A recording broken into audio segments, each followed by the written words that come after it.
4 दिनों से मैं यात्रा कर रहा हूं। 2 दिन हरियाणा में यात्रा करी, कल दिल्ली में कुछ विशेष कार्य बैठकें थी और आज ये चौथा दिन राजस्थान की यात्रा है। मैं बड़े मन से, बड़ी भावुकता से और बड़ी श्रद्धा से कहना चाहता हूं कि मैं अपने पूरे भारतीय जनता पार्टी के कालक्रम में मुझे ऐसा लगता है किसी सामान्य कार्यकर्ता को भी अगर सम्मान देकर किसी पार्टी में स्थान मिलता है तो भारतीय जनता पार्टी। मैंने कभी सोचा नहीं था। राजस्थान में जब स्वराज संकल्प यात्रा हुई थी तो एक संयोजक के नाते मेरे को जिम्मेदारी मिली थी।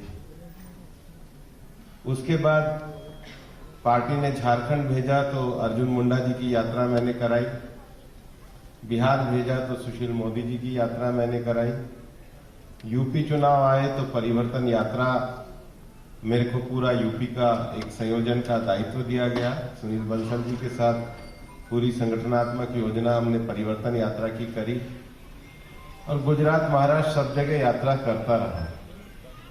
मुझे जब कहा गया कि आपको यात्रा करनी है तो सच में मैं बहुत बड़े संकोच में था, लेकिन संकोच और मन में एक बात भी थी कार्यकर्ता के नाते कि मेरी यात्रा मैं कैसे कर पाऊंगा। लेकिन मैं ये मानता हूं कि जो भी आशीर्वाद मिला है वो आशीर्वाद सबकी सद्भावना है और ये जो सद्भावना का ये जो आशीर्वाद मिलता है यही किसी व्यक्ति के जीवन की सबसे बड़ी पूंजी होता है और व्यक्ति जीवन में कोई पूंजी कमा करके नहीं जाता। प्रधानमंत्री नरेंद्र मोदी जी ने देश की राजनीति में बहुत बड़ा परिवर्तन किया। परिवर्तन के अगर कुछ मायने मोदी जी की राजनीति में देखने हैं तो मोदी जी ने उन सब आकांक्षी लोगों को जो देश निर्माण के लिए जुट सकते थे, जिनके अंदर संभावनाएं हैं, उन सारी संभावनाओं को उजागर किया। राजस्थान में हमारे बहुत सारे लोग वकालत के क्षेत्र में, बाकी क्षेत्र, प्रोफेशनल क्षेत्र में, मेरे को कभी कभी लगता था कि उनका एक संकोच मेरे को दिखता था। उनको लगता था कि एक अंग्रेजी भाषा का जो कमी रहती है वो कि उनके प्रोफेशनल कोर्स को बढ़ा नहीं सकती। 15 अगस्त में प्रधानमंत्री ने जिस प्रकार से भाषण दिया और 7 साल में किया कि आज भारतीय भाषा बोलने वाले भी पूरी दुनिया में भारत का डंका बजा सकते हैं, ये आत्मविश्वास है।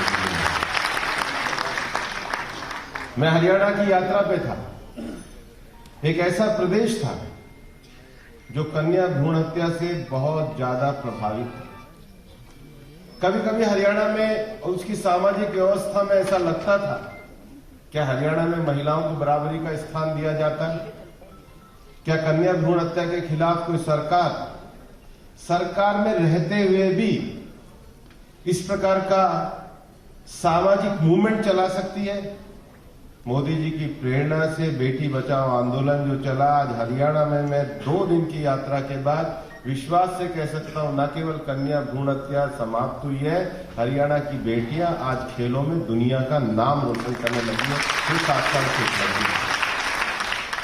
उपलब्धियों का पैमाना अगर हमारे प्रधानमंत्री जी का देखना हो, मैं गुजरात का प्रभारी रहा हूं और गुजरात में नर्मदा और तापी जिले में जनजाति समाज में सिकल सेल जैसी बीमारी होती थी, रक्त की कमी, रक्त का पतलापन बीमारी होती थी। आज आप उस इलाके में जाओगे वो बीमारी जनजाति समाज में है नहीं। जिस समता की बात करते हैं, जिस समरसता की बात करते हैं, जिस परिवर्तन की बात करते हैं, वो परिवर्तन के मानक केवल बड़े भाषणों से नहीं आ सकते।